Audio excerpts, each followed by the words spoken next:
Bem, amigos, nessa nossa quarta e última parte, o que a gente vai examinar são as tutelas de urgência, mas continuando com o exame das suas aplicações específicas no processo de trabalho. E nós vamos fazer um rápido comentário também sobre como ficou a matéria no projeto novo CPC, ok? Nós não vamos examinar aqui o procedimento do novo CPC, até porque não mudou alguma coisinha, mas não muito. O que a gente vai examinar é como a matéria foi posicionada no novo CPC, ok? Mas vamos começar pela questão, muito polêmica, diga-se de passagem, da possibilidade do juiz do trabalho conceder de ofício a antecipação da tutela.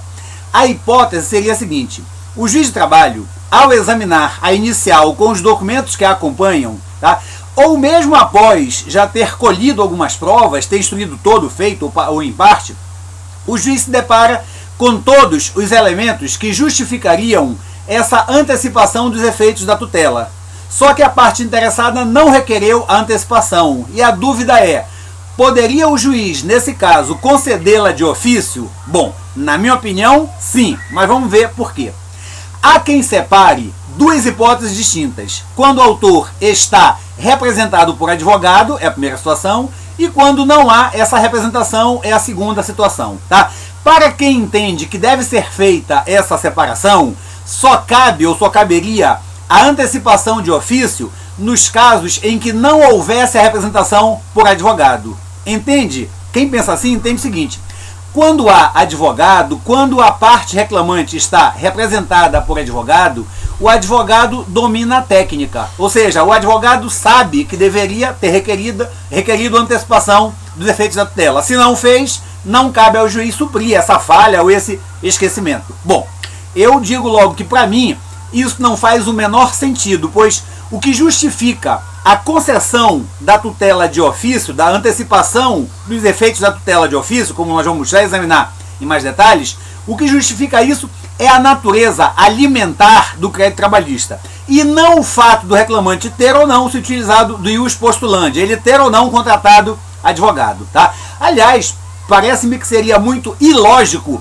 que se negasse ao reclamante o direito de antecipar a tutela precisamente no caso em que ele se valeu dos serviços profissional da área jurídica, ou seja, em que ele acreditou estar mais bem amparado tecnicamente no processo. Bom, quando o reclamante não constituiu advogado, aí claro, com muito mais razão, se justifica a concessão de ofício da antecipação da tutela, embora, repito, para mim não seja só nesse caso, tá?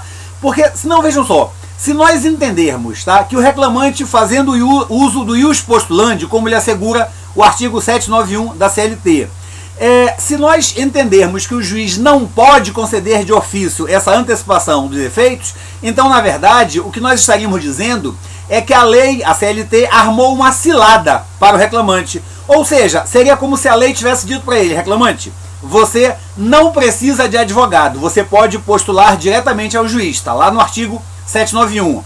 No entanto, está lá nas entrelinhas da lei: se o seu pedido não for tecnicamente perfeito, o mesmo não poderá ser atendido, pois o juiz não pode suprir as suas falhas técnicas. Ora, não faz sentido. Se não faria assim, essa interpretação não seria lógica, porque como a lei admite que o reclamante postule diretamente sem ter advogado, nesse caso não se pode entender o pedido que o reclamante pessoalmente formulou na inicial com o rigor que se encontra lá no artigo 293 do CPC, que determina a interpretação restritiva do pedido. Aqui, claro que tem que ser um pouco diferente, tá? Ok. Essa possibilidade de antecipar os efeitos da tutela de ofício, que se encontra no processo de trabalho, como já mencionamos anteriormente, decorre da natureza alimentar do crédito. E é por isso que para nós pouco importa se há ou não representação por advogado. O crédito continua a ser de natureza alimentar. Ora, a parcela de natureza alimentar está ligada, como a gente sabe, à própria sobrevivência do credor. E o direito à vida, o direito a essa sobrevivência e a uma vida digna, para ir um pouco mais longe, esse direito é irrenunciável e é urgente. Ele não pode aguardar até o longínquo final do processo, tá? E é por isso que, no nosso entender, o juiz pode determinar a imediata entrega da parcela devida, sempre que verificar a presença dos requisitos legais, que já sabemos quais são, tá? Além do mais, olha só, essa possibilidade de antecipação de ofício dos efeitos da tutela, quando se trata de crédito de natureza alimentar, nem mesmo é novidade, pois ela já está prevista em nosso ordenamento legal. Ah, o amigo não sabe onde é? Então vamos ver. Lá na Lei de Alimentos, Lei número 5478/68, o artigo 4º, tá, diz expressamente o seguinte: ao despachar a inicial, o juiz fixará desde logo os alimentos provisórios, salvo se o credor expressamente declarar que deles não necessita. Ou seja, no silêncio do credor que não pediu alimentos provisórios, mas também não disse que não precisava, o juiz deverá fixá-los de ofício. Ora, e o que são esses alimentos provisórios? Eles nada mais são do que uma hipótese de antecipação dos efeitos da tutela. Ou seja, o credor, ao final, quer receber alimentos e o juiz, desde logo, manda ao devedor pagar alimentos. Então, olha lá, essa antecipação de ofício, ela se justifica, repito, ela encontra seu fundamento axiológico na natureza jurídica da prestação, ou seja, na sua finalidade alimentar. E essa mesmíssima natureza jurídica alimentar nós também vamos encontrar no crédito trabalhista. E é exatamente por essa razão que também no crédito trabalhista, no nosso entendimento, deve ser admitida essa mesma possibilidade de antecipação de ofício dos efeitos da tutela, ok? Bom, em seguida, amigos, essa, em breves palavras, é a questão da concessão de ofício no processo de trabalho. Para nós, repito, e sintetizando, perfeitamente possível. O que a gente vai examinar agora, também de modo rápido, é como essa matéria foi posicionada no projeto do novo CPC, tá? Repito que nós não vamos examinar em detalhes os procedimentos, embora um ou dois a gente vá comentar, mas sim a topologia, o local onde a matéria foi colocada no projeto, ok? Bom, a antecipação da tutela e as cautelares foram reunidas em um só título, que é o título 9, que começa no projeto a partir do artigo 269. Isso porque nós já vimos que elas têm, de fato, semelhanças que justificam mesmo essa reunião, tá? Então já havíamos comentado. O CPC pegou essas semelhanças e reuniu em um só título. Dentro desse título 9, onde estão tratadas essas matérias cautelares do Código atual, cautelares e antecipação da tutela, elas foram separadas, mas não mais em virtude do objetivo do autor, mas sim em função do motivo que as justificam. E elas foram separadas, nós vamos já entender melhor isso aí, em tutelas de urgência e tutelas da evidência, tá?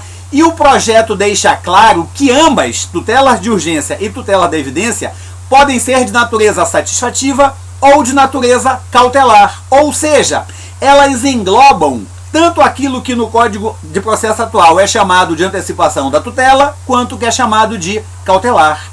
E o artigo 269, em seus parágrafos 1º e 2º, lá do projeto, ele chegou mesmo ao preciosismo de conceituar o que são medidas satisfativas e o que são medidas cautelares. Eu acho que não precisava, mas enfim, foram conceituados esses dois temas.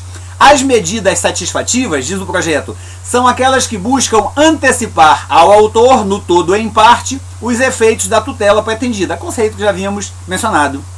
Já as medidas cautelares são aquelas, como também já examinamos, que visam afastar riscos e assegurar o resultado útil do processo, ok? Bom, no artigo 276, nós encontramos tratamento sobre a tutela de urgência, que é aquela, diz o projeto, que é justificada pelo receio de dano irreparável ou de difícil reparação. Ou seja, a tutela de urgência é aquela onde, se houver a demora normal do processo, poderá ocorrer grave dano para a parte. E essa é a urgência mencionada na denominação. Já a tutela da evidência encontra-se conceituada no artigo 278 do projeto. É aquela na qual não depende, para sua concessão, não depende de haver risco de dano, mas sim da clareza do direito do autor.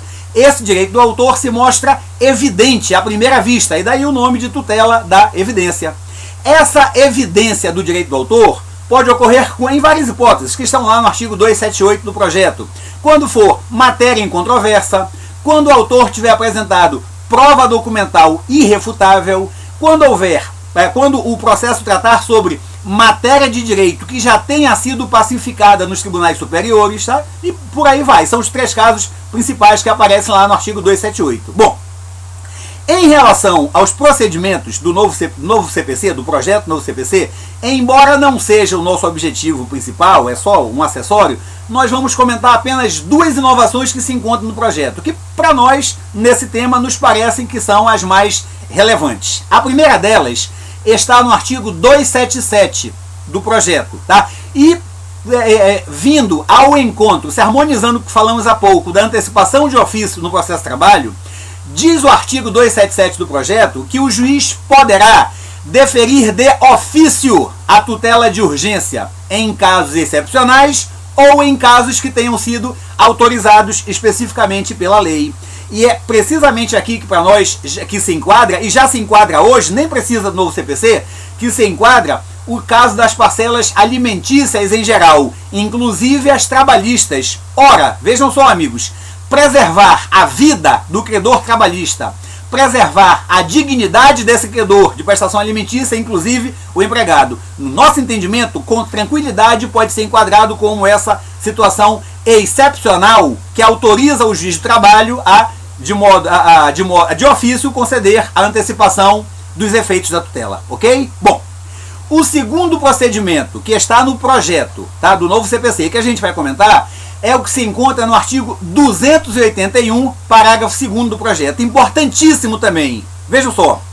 Quando a medida liminar foi deferida, já foi implementada em tutela de urgência preparatória, ou seja, aquela que foi ajuizada antes da ação principal e depois virar ação principal, olha o que diz o projeto.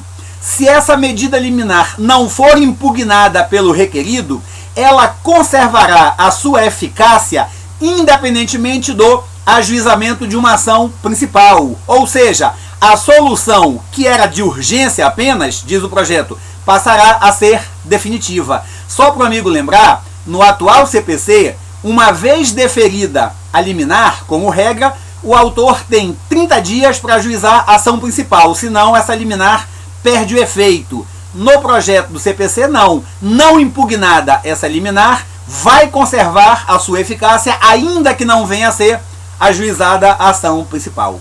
Amigos, nessa nossa breve aula, nesse nosso breve encontro, melhor do que aula, nesse nosso breve encontro de hoje, nessa 4ª e última parte do nosso vídeo, era o que nós tínhamos a falar. Eu agradeço muito ao amigo que teve paciência de me acompanhar nessas 4 partes e até uma próxima ocasião.